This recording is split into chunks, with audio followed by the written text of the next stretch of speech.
Esta manhã eu vou falar sobre um texto que sempre o mencionamos com muita frequência.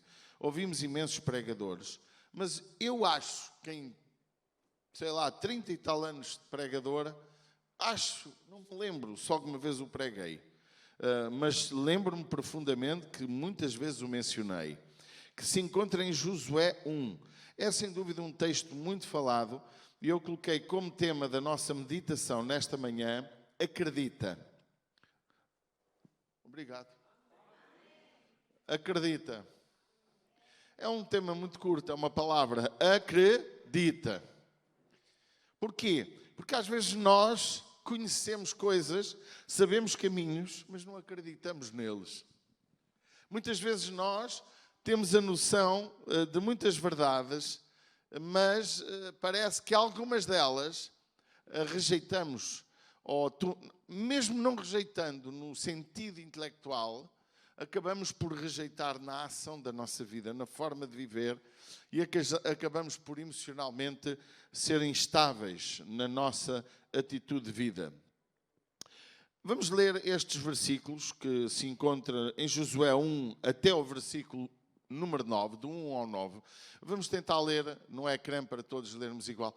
Se puder tirar estas luzes, eu agradeço, não é? Como habitualmente pedi. Assim, se quiser, assim já não fere tanto. Baixou um bocadinho a intensidade. Podes baixar um niquinho mais. Então diz assim: e sucedeu depois da morte de Moisés, servo do Senhor, que o Senhor falou a Josué, filho de Num, servo de Moisés, dizendo: Moisés, meu servo, é morto, levanta-te, pois, agora, passa este Jordão, tu e todo este povo, à terra que eu dou aos filhos de Israel. É até o 9. Todo o lugar que pisar a planta do vosso pé, vos-la tenho dado, como eu disse a Moisés. Desde o deserto e do Líbano, até ao grande rio, o rio Eufrates, toda a terra dos Iteus e até ao grande mar, para o poente do sol, será o vosso termo. Ninguém te poderá resistir, todos os dias da tua vida fui com Moisés, assim serei contigo, não te deixarei, nem te desampararei. Esforça-te e tem bom ânimo, porque tu farás a este povo herdar a terra que jurei a seus pais lhe daria. Tão somente esforça-se e tem muito bom ânimo para teres o cuidado de fazer conforme a toda a lei que meu servo Moisés te ordenou. Dela não te desvies nem para a direita nem para a esquerda, para que prudentemente te conduzas por onde quer que andares. Não se aparte da tua boca o livro desta lei, antes medita nele dia e noite, para que tenhas cuidado de fazer conforme a tudo quanto nele está escrito, porque então farás prosperar o teu caminho e serás bem-sucedido. Não te mandei eu, esforça-te e tem bom ânimo, não temas nem te espantes, porque o Senhor teu Deus é contigo por onde quer que andares. Amém? É muito boa a palavra de Deus. Você quer dar um aplauso a Jesus nesta manhã pela sua palavra? Acreditar é, sem dúvida, uma palavra associada à palavra fé. Todos sabemos o que significa, palavra sinónima. E muitas vezes nós, falar fé é muito bom, é muito bonito, mas parece que às vezes está distante daquilo que se propõe a própria palavra. A palavra fé é a palavra mais completa no contexto da teologia, no aspecto de acreditar. Porque fé é, sem dúvida, algo que ultrapassa tudo o que é natural. Você acredita nisso? Posso acreditar no que é natural. Mas a fé, ela se aplica um passo acima. Porque a palavra fé, ela representa acreditar no que não é tão vulgarmente aceito pela quantidade normal de pessoas mais humanitárias, mais humanistas, ou até mesmo até os próprios ateus acreditam em muitas coisas que a Bíblia revela, mas acreditam num ponto de vista histórico, acreditam num ponto de vista arqueológico, acreditam num ponto de vista que, sei lá, de muitos acontecimentos, muitas coisas, mas não acreditam no ponto de vista da fé, entendem? Porque só acreditam naquilo que parece natural.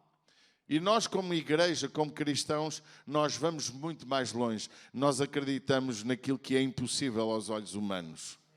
A palavra acredita ela é uma expressão que nos pode levar a mudar muitas vezes os nossos sentimentos, não é?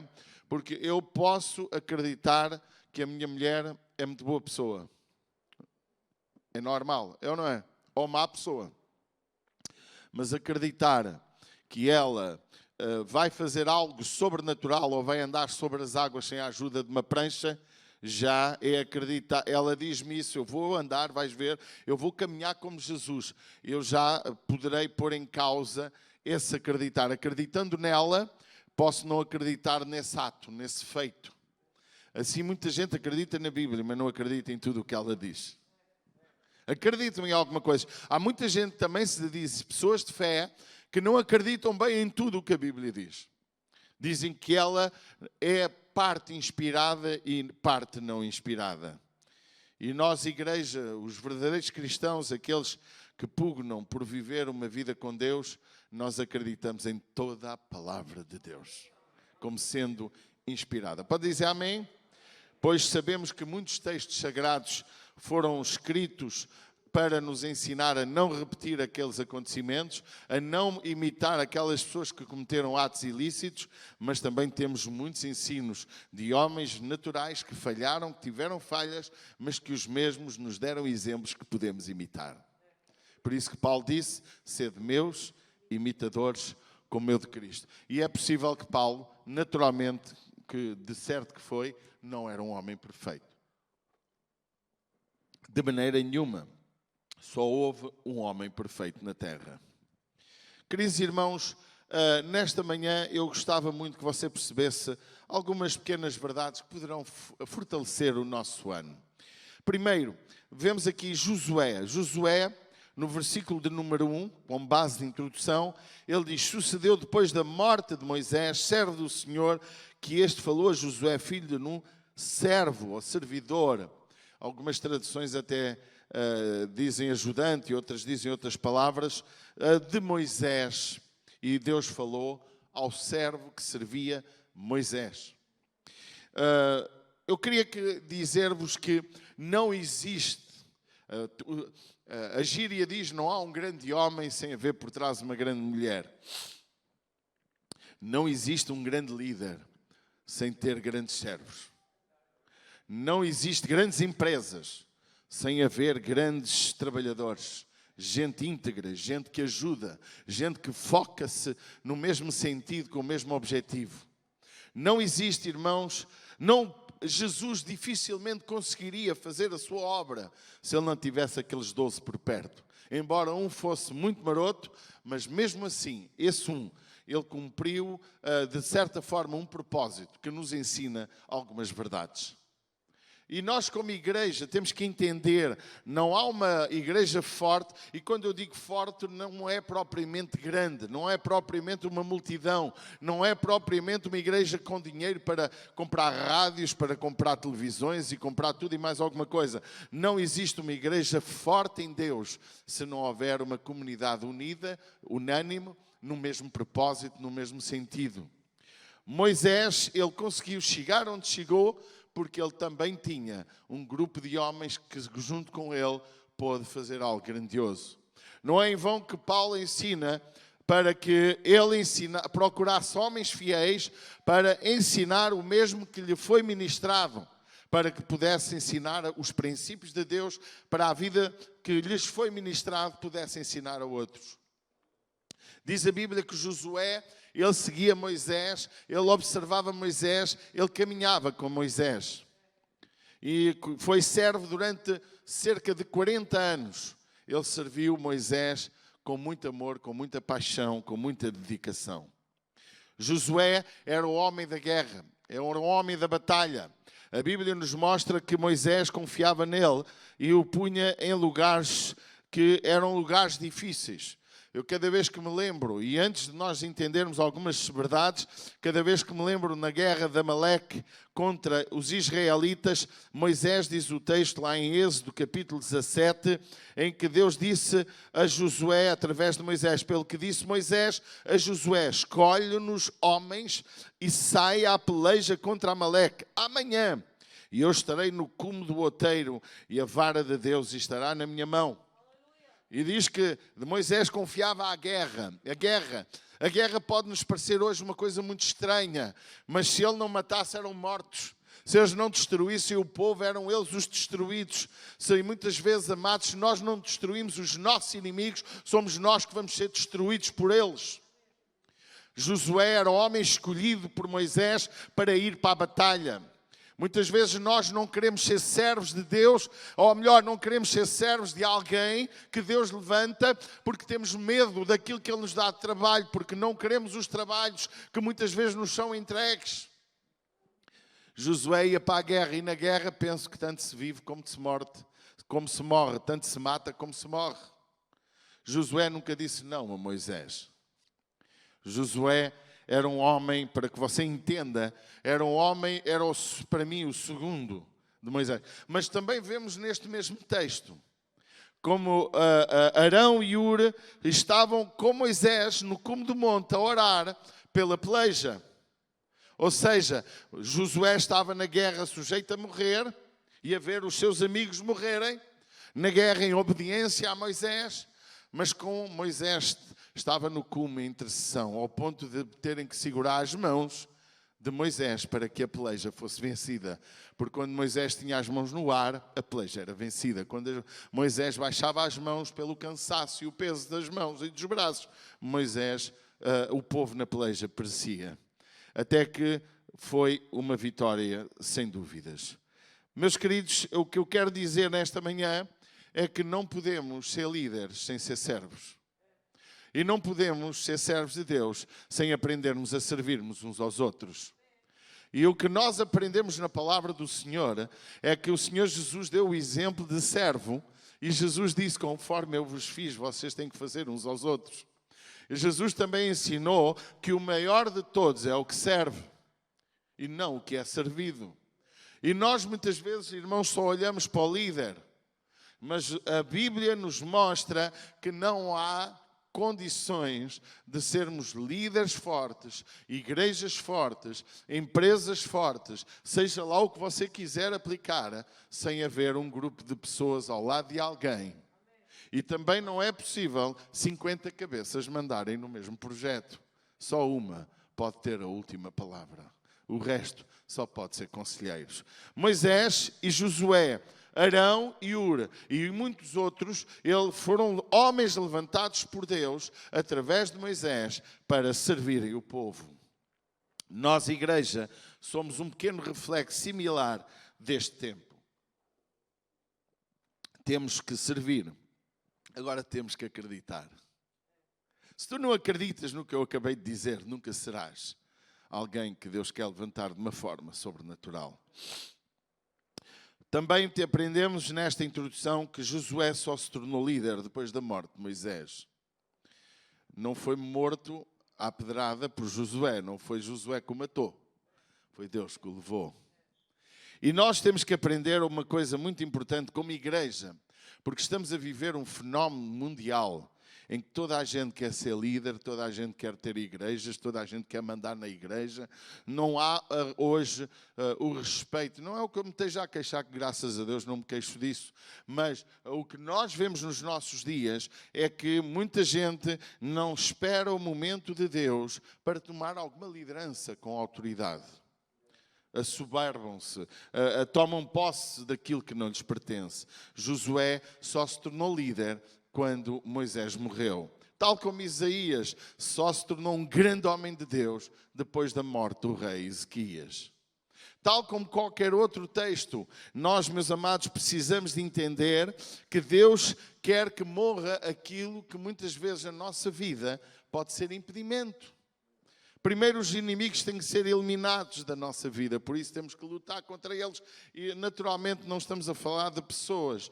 Nos nossos dias não andamos a matar pessoas, mas temos que matar tudo aquilo que é errado em nossa vida. O teu maior inimigo pode ser o álcool, o teu maior inimigo pode ser o orgulho, o teu maior inimigo pode ser falta de humildade, o teu maior inimigo pode ser soberba, pode ser falta de perdão, pode ser egoísmo, pode ser inveja, pode ser mentira, e tu tens que eliminar os teus inimigos. Pode ser vícios dos mais diversos, e eles têm que ser eliminados. Sem isso, Deus não pode levantar-te. Mas eu quero, meus amados, nesta manhã, que Deus nos ajude a compreender o seu propósito. Primeiro aspecto que eu queria falar. Deus promete a Josué, e era necessário Josué acreditar. Em Josué, no capítulo 1, Deus diz: tudo que pisar a planta do teu pé é teu. Aqui há uma promessa de propriedade. Não há dúvida que Deus está a prometer a Josué terrenos, terras, certo? Um império, um património. Mas Deus também promete a nós. Deus promete à igreja, ao seu povo, ele prosperar. Mas sobre isso falaremos a seguir. Nós não somos a igreja que achamos que temos que ter Ferraris, temos que ter as casas mais ricas de toda a gente da igreja. Isso é mentira, isso é utopia, isso é falsa religião. Isso é atitudes de alguns pregadores para sacar dinheiro às pessoas ou para criar uma fé que as desilude depois. Mas há uma coisa que Deus promete a todo aquele que o ama, que não lhe faltará nada. O salmista entendeu no Salmo 23, o Senhor é o meu pastor, nada me faltará. Essa é a promessa que Deus nos deu, que nunca viu um justo mendigar o pão. Por isso que a igreja não pode ser levantada com base na mediocridade, com base na pobreza, com base naquilo que é pobre. Não, a igreja somos nós e somos os filhos de Deus e temos o direito ao melhor desta terra. Agora isso não significa ser milionário, ser multimilionário, todos terem o melhor carro do mundo, porque senão somos uns infelizes. Houve ensinos no passado, e se calhar ainda muito no presente, de que quem não atinge os seus objetivos financeiros é a prova que está sobre a maldição de Deus sobre a sua vida. Isso é aldrabice religiosa. Porquê? Porque Deus não promete a ninguém, a todos, pode prometer a alguém. Alguém pode ter promessa de alguma coisa muito especial. Eu acredito nisso. Mas não vamos ser todos ricos. Há um ensino nos nossos dias perigoso. Parece que quem é funcionário é medíocre. Se você se pegar no YouTube e começar a ver alguns vendilhões de riqueza, em que os vendilhões não têm outro nome, mas nem é só na fé. Você abre e diz assim: prospera, deixa de ganhar o ordenado mínimo, vai não sei o quê, deixa de ser medíocre, humilhando quem ganha pouco, humilhando quem é empregado. Meus irmãos, Jesus até disse que os pobres sempre os havíamos de ter. Meus amados, não há como o mundo ter só patrões. Tem que haver funcionários. Eu posso ser um funcionário próspero, feliz, abençoado. Posso ou não posso? E essa história que anda a ser incutida no coração das pessoas, todos têm que ser milionários, todos têm que ganhar muito dinheiro, todos têm que ser patrões, isso faz com que as pessoas se sintam tristes, desiludidas, frustradas por não atingir esses objetivos. Deus prometeu a Josué a promessa das terras e está cá mencionado quais. E a seguir Deus a promete no último texto, na última parte do texto, Ele continua a prometer isso. E essa é a promessa que nós temos. Eu creio, irmãos, que nós precisamos de acreditar que Deus tem o melhor para nós. Não é errado eu lutar por ter uma casa. Porque a Bíblia nos mostra que quando nós somos consistentes nos nossos objetivos, também os alcançamos. Qual é o teu objetivo? Ter uma casa, um carro, ter uma vida tranquila. Eu quero te dizer, Deus dá-te isso. Se não somente tu fores fiel e se acreditares naquilo que a sua palavra menciona. Tudo o que pisar a planta, disse Deus a Josué, será teu. Eu quero dizer sobre este texto que é bastante verdade o que estamos a ler. Onde eu estou a pisar neste momento é meu. Não é a propriedade, mas eu piso. Eu costumo dizer, na gíria diz-se que o dinheiro é de quem o poupa. Não é assim que se diz? O dinheiro não é de quem o ganha, é de quem o tem ou de quem o poupa. E eu costumo dizer bem diferente. O dinheiro é de quem o gasta. Exato. Sabe porquê? Porque ter dinheiro sem usar é como se não tivesse.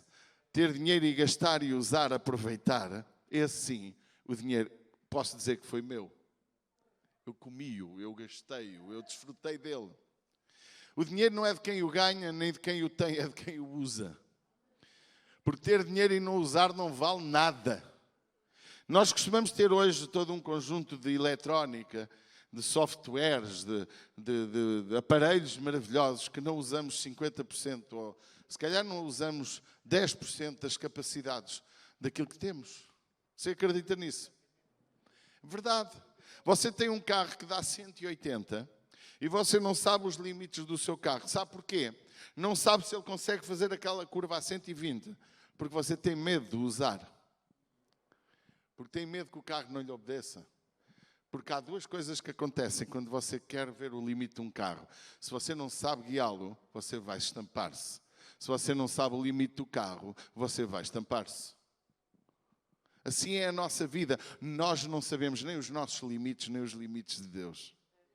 Tu não sabes o que Deus tem para a tua vida. Tu não tens noção da bênção que Deus tem para cada um de nós. Nós temos promessa de Deus, uns de uma maneira, outros de outra. Uns têm promessa de algo diferente de o outro. E o grande problema nos nossos dias é que nós queremos sempre alcançar aquilo que alguém tem. Queremos sempre conseguir. Você há de ver, quando uma empresa funciona e quando uma empresa se torna líder do mundial, nascem centenas de empresas a imitar aquilo. E estão sempre a olhar para aquela empresa. Quando um formato funciona, logo a seguir muitos querem funcionar. Eu lembro-me numa base muito singela e aceitem como algo muito simples. Eu tinha a mais bonita loja de lingerie de Caldas da Rainha há 30 anos. A mais linda que você pode imaginar. Nós gastámos uma fortuna naquelas montras. Nós fizemos uma obra, pusemos os móveis mais lindos que podiam. Ainda hoje lá estão. A loja já não me pertence. Nós fizemos uns arcos, nós suspendemos o prédio, nós fizemos uma obra maravilhosa. As pessoas vinham visitar. Quando comprámos uma loja do Bom Barral, também, nós pegámos numa loja que há mais de 20 anos era do mesmo ramo, pronto a vestir, e nós transformámos, nós mandámos eliminar aquelas luzes, e à noite a loja ficava com as luzes acesas. E as pessoas diziam na aldeia chamada Bom Barral: mas que gente maluca é esta? Devem ganhar muito dinheiro para ter a luz toda acesa à noite. As pessoas vinham de todo o lado para ver as 30 metros de montra que a gente tinha. Porque nós inovávamos. Nós pegávamos em caixotes, pegávamos em pneus, pegávamos em tanta porcaria que ninguém dá valor e punhamos na montra enfeitado com as roupas. Uma vez a SIC foi lá filmar. Achou a montra tão especial que foi lá filmar no Bom Barral. Uma terra que quase ninguém sabe. Em Caldas da Rainha foi o mais incrível. Quando eu abri aquela loja, um miúdo de 22 anos, 22? 23? Peço desculpa. Aquelas montras que hoje são mono, que hoje não têm beleza, hoje usa-se montras rasgadas, mas como eu tinha lingerie, sutiãs, cuecas, essas coisas de boas marcas, a minha esposa que tem um jeito incrível para fazer aquilo, ela esticava, ela fazia, ela levava horas a fazer aquela montra. E um senhor, um dos mais ricos de lá, que tinha umas 7, 8 lojas, na melhor rua das Caldas da Rainha, a minha é só uma paralela, a seguir abriu logo uma loja de lingerie. E outros a seguir, outras lojas. Porquê? Eu tornei-me líder, tornei-me padrão. Vocês estão a entender? E os outros imitam, porque até os ricos têm inveja dos pobres quando eles prosperam. Vão ver o que é que se passa ali. Amados, a igreja foi chamada para ser líder. Diga comigo, líder. Nós fomos chamados para ter o melhor desta terra. As melhores ideias de negócios podem nascer aqui e os melhores funcionários podem estar aqui. E se não estão, vamos buscá-los. Vamos ganhá-los para Jesus. A igreja tem que entender isto. Mas nós, muitas vezes, perdemos a visão do que Deus tem e do que Deus quer. E é preciso acreditar naquilo que a sua palavra diz. Há uma promessa que Deus fez, que diz: eis que estou convosco. Olha o que diz, promessa de estar connosco. Quando? Quando? Diga-me a mim. Quando? Todos os dias. Eu estou assim como eu fui com Moisés, eu serei contigo, estarei contigo todos os dias. Oh, irmãos, diga-me uma coisa. Se temos a promessa de Deus, olha o que diz, versículo 5. Ninguém te poderá resistir todos os dias da tua vida, como fui com Moisés, assim serei contigo. Não te desampararei, nem te deixarei. Você acredita nisto? Eu não vou poder estar consigo. Ó Danilo, não vou poder estar contigo todos os dias. Também te fartavas, te parece? Eu não vou poder estar com o Pacheco e gosto tanto de estar com ele. Não posso. Mas Deus prometeu. Todos os dias. Diga comigo todos. Irmão, você tem uma promessa incrível da presença de Deus na sua vida todos os dias. Não venha com tangas que ninguém gosta de ti, todos te abandonaram, porque Deus promete estar contigo. E se Ele esteve com os outros no passado, Ele estará connosco também. Há uma promessa divina em que Deus promete estar connosco. Ele diz que é companheiro da viúva, é pai do órfão. Ele diz que nunca nos deixará só. Até Jesus disse, eu sei que sempre me ouves, eu sei que sempre estás comigo, eu sei que tu nunca me deixas só. Só houve um homem nesta terra que pôde dizer que Deus se afastou um pouquinho dele. Sabe quem foi? Jesus. Deus meu, porque me desamparaste. Sabe porquê é que Jesus sentiu que houve um momento da sua vida no Gólgota, nem foi já ali mesmo na morte, mesmo no findar da sua vida, que Deus não conseguiu olhar para ele? Olhar para o seu amado Filho carregado dos nossos pecados, carregado das nossas dores. Isaías teve a visão da cruz. Ele pôde dizer que não havia nele beleza alguma para que o desejássemos. O mais horrível dos homens ali estava. Não era ele que não cometeu qualquer tipo de delito, qualquer tipo de pecado, mas que recebeu o pecado de toda a humanidade, recebeu as doenças de toda a humanidade, aquelas 39 chicotadas que representam os 39 tipos de doenças que há para o nosso corpo. Ali Jesus levou com elas todas. Que beleza podia haver em Jesus naquela hora. O Pai, ele pôde, por um momento, como Mel Gibson fez, largar uma lágrima do céu. Bonito. Quantos, se não viste o filme de Mel Gibson, vê A Paixão. Penso que não haverá mais próximo da verdade. Mas está muito longe da verdade. Porque o meu Jesus está muito pior que o que ele mostra. Mas, queridos, só ele pôde dizer um momento da sua vida porque sentiu o desamparo de Deus. Mas ele também dizia, quando estava em perfeição, naquele estado de vida perfeito, ele pôde dizer, o meu Deus nunca me deixa só. Amém. O salmista, ele pôde dizer, eu repito isto milhares de vezes, não é? Até ele dizia, ainda que eu esteja a passar pelo vale da sombra da morte, Jesus nesse vale de morte, ele teve essa situação. Mas o salmista dizia, Ele está comigo. Nunca temos razão para dizer que Deus não está connosco. Deus prometeu a Josué e a sua promessa é eterna, de geração em geração. Queridos, que nós possamos compreender e aceitar, acreditar nisto, que Deus está contigo. Quantas vezes duvidaste? Quantas vezes estás no teu carro e parece que te sentes só? Sabes porque é que te sentes só? Porque não fazes uma verdade simples que está ensinado na sua palavra. Não oras sem cessar. Não tens intimidade com Deus. Não vives em comunhão com Deus de uma forma contínua. Porque aquele que vive em todo momento diz, papai, cuida de mim. Papai, ajuda-me. Quantas vezes eu faço orações destas? Estou ali num momento que a coisa está a querer descambar e eu digo, meu Deus, tem misericórdia, ajuda-me. Alguns, em vez de dizer isso, dizem palavrões. Dizem, ninguém me liga nenhuma, estou farto desta gente.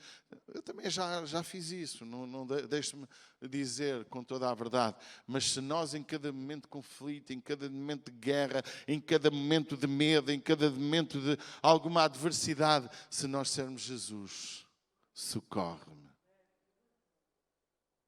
Eu nunca me esqueço quando Jesus estava naquele barco a dormir.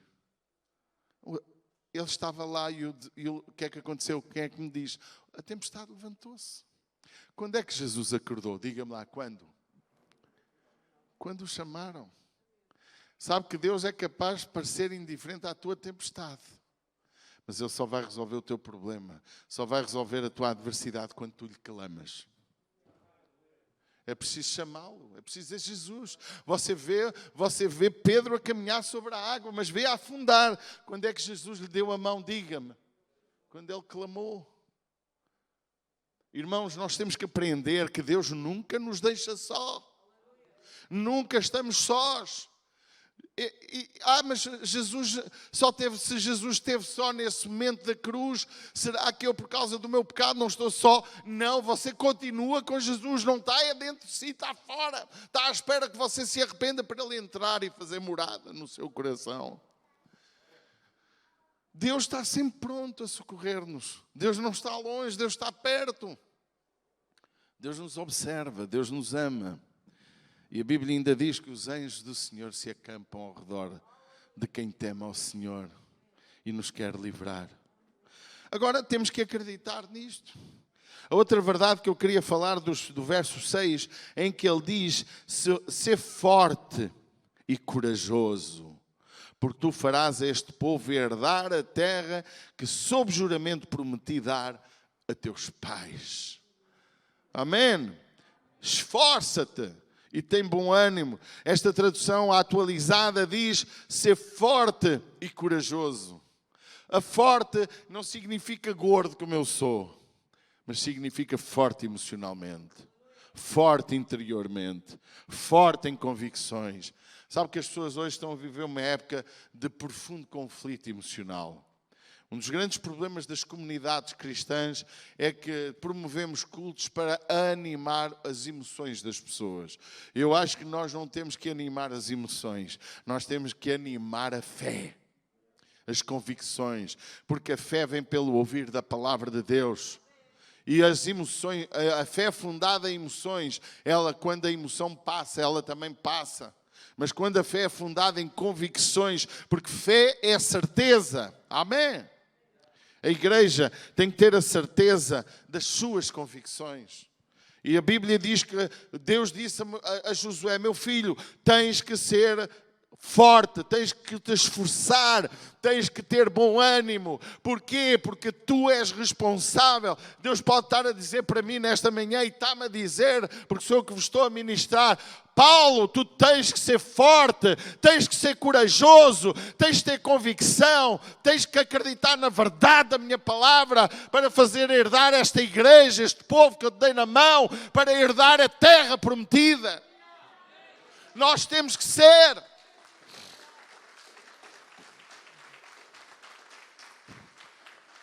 Muitas vezes e isto aplica-se à tua casa.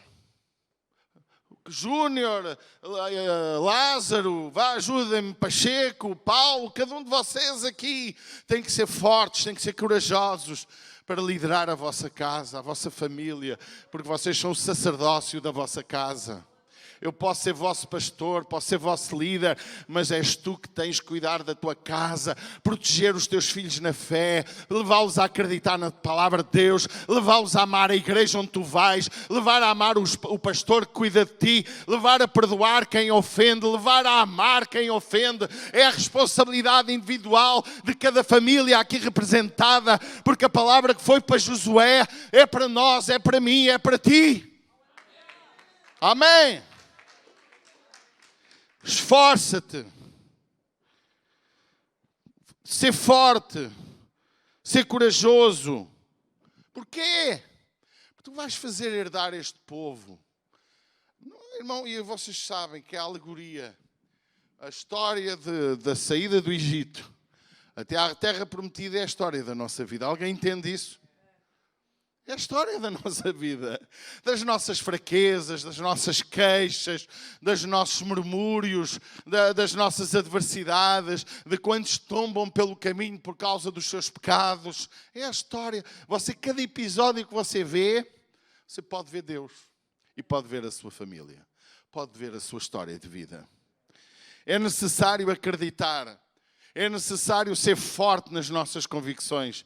É necessário pegar no projeto de Deus para a nossa vida e prosseguir. É necessário não ficar temeroso. Amém? Porque Ele diz: tende bom ânimo, verso 7. A palavra de Deus não foi só em si, a palavra não incide só coragem e convicção, mas também incide sobre ser corajoso, porque tu farás herdar este povo. Esforça-te com bom ânimo. Isto é, toda a adversidade que vier à nossa vida, como é que a igreja deve encarar? Bom ânimo. Como é que tu podes encarar a pandemia, meu amado? Como é que tu podes encarar toda esta adversidade, toda esta irritação de andar com máscara? Até me falta o ar quando começo a falar muito. Como? Olha, com ânimo. Amém? Com ânimo, não é com a relia, que a porcaria, estou farto disto. Que chatice. Irmão, apetece-me. Apetece-me. E todos nós cometemos os nossos erros. É ou não é? Mas temos de ter bom ânimo na adversidade. Temos de ser canal de bênção para quem nos rodeia. Temos de ser bênção para quem está perto de nós. E toda a adversidade que virá à nossa vida, ela deve ser encarada com ânimo. Então somente esforça-te, repete o Senhor no versículo 7. Tem muito bom ânimo. Eu gosto desta expressão. Não é pouco. É muito. Irmão, eu sonho com esta igreja que vai ter 3, 4 cultos por domingo, sempre cheia. Eu sonho que saia tudo feliz. Mesmo com uma palavra de exortação. Mas sai tudo contente. Ai, o Senhor bateu tanto hoje. Obrigado, Jesus, por me teres dado tantas. Eu estava mesmo a precisar. Não é como aquele que sai da igreja irritado e depois bate na mulher, bate nos filhos, bate em toda a gente lá em casa. Irmão, nós temos que encarar a adversidade quando vem, seja na morte, seja... Irmãos, eu posso morrer hoje, a minha mulher pode morrer hoje, amanhã, e a gente não sabe o que vem à nossa vida, ninguém sabe o que nos espera. Mas uma coisa eu sei, quero ser fiel até à morte. Uma coisa eu sei, eu quero encarar, seja o que for que venha à minha vida, com ânimo. Amém? Venha lá a adversidade, nem que seja falência, nem que seja...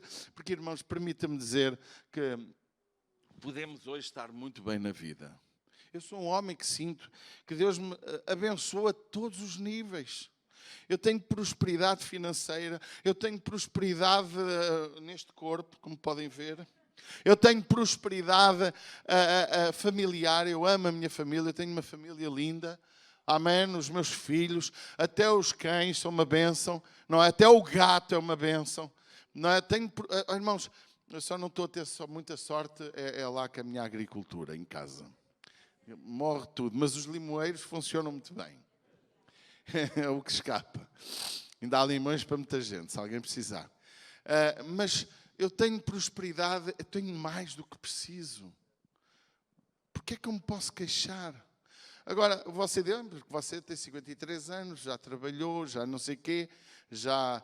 Irmão, não tem a ver com casas. Amém? Não tem a ver com património.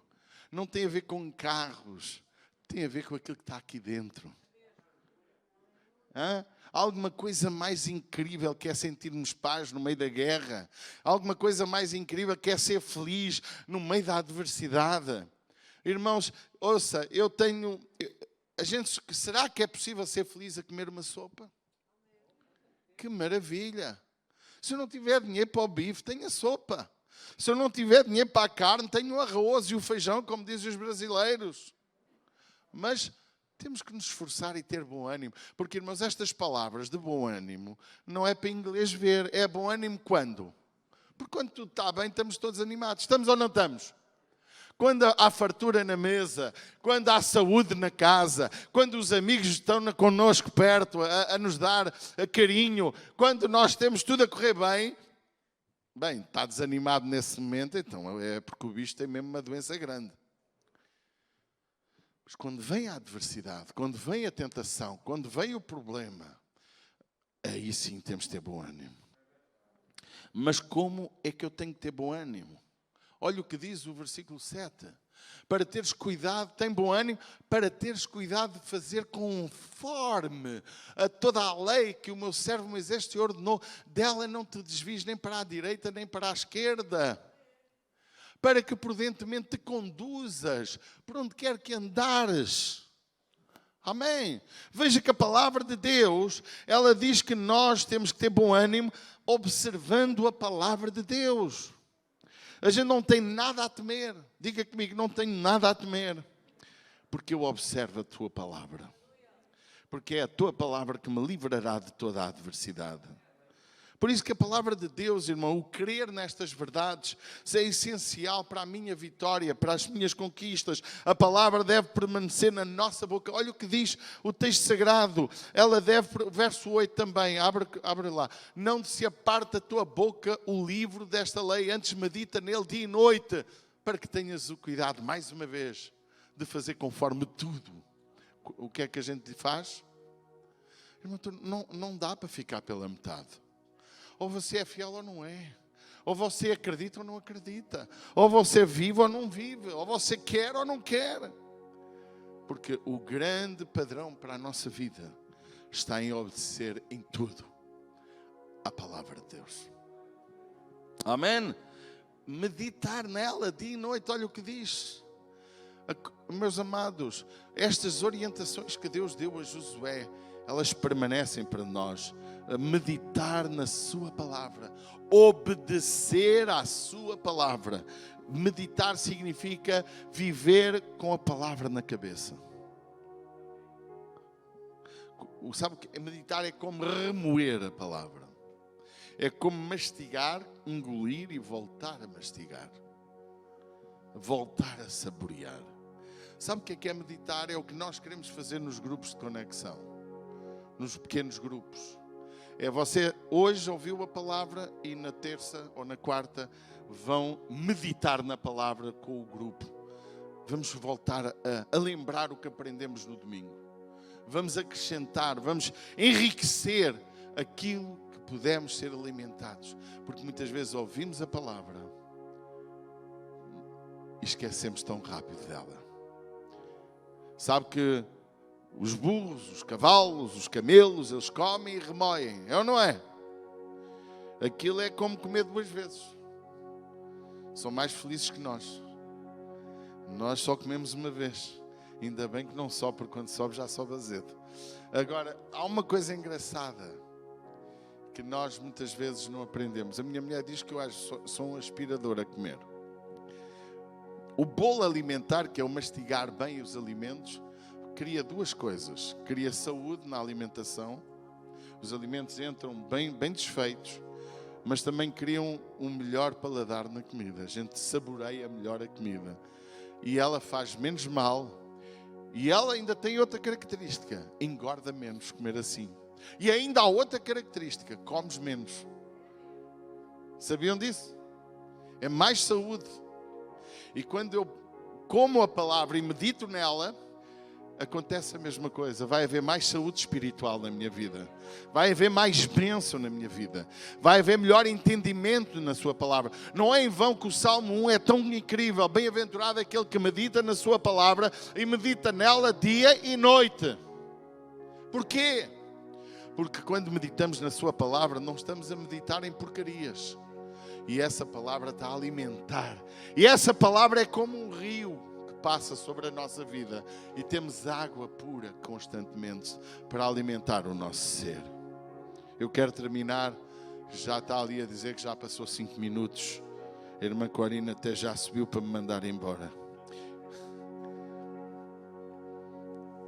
Mas amados, que nós possamos nesta manhã acreditar.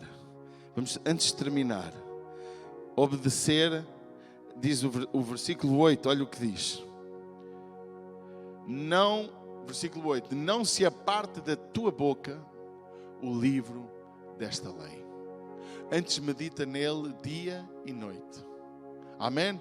Para que tenhas o cuidado de fazer conforme tudo o que nele está escrito. Porque então farás prosperar o teu, olha a palavra prosperar. Farás prosperar o teu caminho. E serás, irmão, se tu não estás bem sucedido, se a tua vida é só desgraça, se a tua vida é só dívidas, se a tua vida é só coisa estranha, é porque tu não vives desta maneira. tens que acreditar. Olha o que diz a palavra de Deus. Consequência, o verso, qual é a consequência da nossa obediência? É prosperar o teu caminho. É seres bem sucedido, se tão somente acreditares. Verso de número 9. Não te mandei eu, ser forte. Amém? Não te mandei eu, esforça-te e tem bom ânimo. Não temas, nem te espantes. Não vamos temer. Não vamos ter medo. Porque o teu Deus é contigo. Por onde quer que andares. Eu posso um dia destes morrer por andar em algum caminho ou por passar por pessoas estranhas. Mas também não devemos provocar o Senhor. Mas eu cada vez que me lembro que fui à Colômbia, ninguém quis ir comigo de autocarro. Naqueles autocarros cheios de gente. Lá para o centro da terra, da cidade de Bogotá. Porque aquilo diz que é a cidade mais violenta do mundo naquela altura, em 2002, 2003. Eu fui na boa, fui tão contente. Fui sozinho para lá. E lá andei, depois voltei. A gente nunca tem medo. Não é provocar o Senhor. Não é fazer parvoices. Mas fui normal, não fui armado em pastor, não é? Fui vestido como os outros e fui dar o meu passeio, porque tinha desejo de o fazer. Mas eu sinto que Deus está comigo. Meus amados, mesmo que venha bandido, ladrão à tua casa, Deus está contigo. Baixinho, se faz favor. Baixinho. Deus vai à tua casa. Amém? Deus está na tua casa. Deus guarda os teus filhos. E a pandemia só te pega se Deus permitir. E tu só morres se Deus permitir. Não vale a pena fugir nem desviar. Vale a pena cumprir. Vale a pena obedecer às regras. Por uma questão de respeito do próximo. Não vale a pena viver com medo. Irmãos, eu dizia, só não abre a igreja se formos obrigados. Mas não, é a única forma. Porque se não formos obrigados, eu abro e quem vier, vem. Parabéns a vocês. Parabéns. Sabe porque é que a cultura não está aberta? Porque a cultura não muda a vida de ninguém. A cultura não transforma nem motiva as pessoas a ficar felizes. A cultura não traz uma educação especial sobre ninguém. É um momento de rir ou de chorar, de ver um filme, saímos de lá como entramos. Mas a fé não, a fé muda as pessoas. A fé traz cura às pessoas. A fé traz esperança às pessoas. A fé, a igreja, traz equilíbrio à sociedade. Vamos ficar de pé nesta manhã. Tu que estás online, tu que estás connosco ainda nesta manhã, tu possas estar e ficar também de pé se puderes, ou de joelhos. Queremos orar pela tua vida. Estes aspectos que nós falamos nesta manhã, Deus quer abençoar e prosperar a tua vida, mas esforça-te, tem bom ânimo, observa a sua palavra, permanece na palavra, medita dia e noite na palavra, nada tenhas a temer, obedece à palavra, amém? A consequência disso é tudo nos vai correr bem, tudo vai andar bem, Deus estará connosco sempre. E se alguma coisa correr contra a nossa vontade, nós cristãos, que metem inveja aos não crentes, aos ateus e aos agnósticos, eles dizem, eu não tenho fé, mas gostava de ter, era mais feliz. Então é burro, caso para dizer, então tenha fé, procura fé. Eu sou feliz porque tenho Jesus no meu coração. Tenho visto Deus a fazer milagres na minha vida, na vida de muita gente. Eu não sei qual é o milagre que nesta manhã tu precisas, mas uma coisa eu sei. Se saís daqui pronto a acreditar no que ouviste, a tua vida será bem sucedida. Fecha os teus olhos, levanta as tuas mãos, busca ao Senhor, ora, fala com Deus. Talvez tenhas necessidade de pedir perdão pela tua falta de fé, pela tua falta de convicção, pela tua falta de propósito na tua vida. Mas nesta manhã, levanta as tuas mãos e começa a orar, começa a buscar a Deus, começa a clamar ao Senhor, começa a dizer, Pai, eu quero viver desta forma, eu quero acreditar na tua palavra. Pai, manifesta-te ao meu coração, manifesta-te à minha vida, transforma o meu coração, entra na minha vida, começa a clamar a Deus sobre isso, e tu que já vives com Deus, tu possas fortalecer a tua fé nesta manhã. Oh Espírito de Deus, Pai, em nome de Jesus, Eu oro por todos aqueles que estão online e que mais tarde irão ouvir esta meditação também. Que o Teu Espírito possa tomar as suas vidas. Que o Teu Espírito Santo possa convencer do pecado, da justiça e do juízo. Que o Teu Espírito Santo possa trazer mudança a cada um de nós. Pai, nos ajuda e nos fortalece na fé. Nos ajuda, Deus, a exercitar a nossa fé em Ti, de tal maneira que possamos incendiar o coração do nosso próximo, possamos trazer ao Senhor o nosso amigo, até os nossos inimigos. Pai, em nome de Jesus, que o Teu sangue esteja derramado sobre a nossa vida, para nos proteger, para nos guardar, para nos abençoar, e que nós possamos viver, Deus, desta forma, em nome de Jesus Cristo. Amém e amém. Vamos dar um aplauso a Jesus, amém?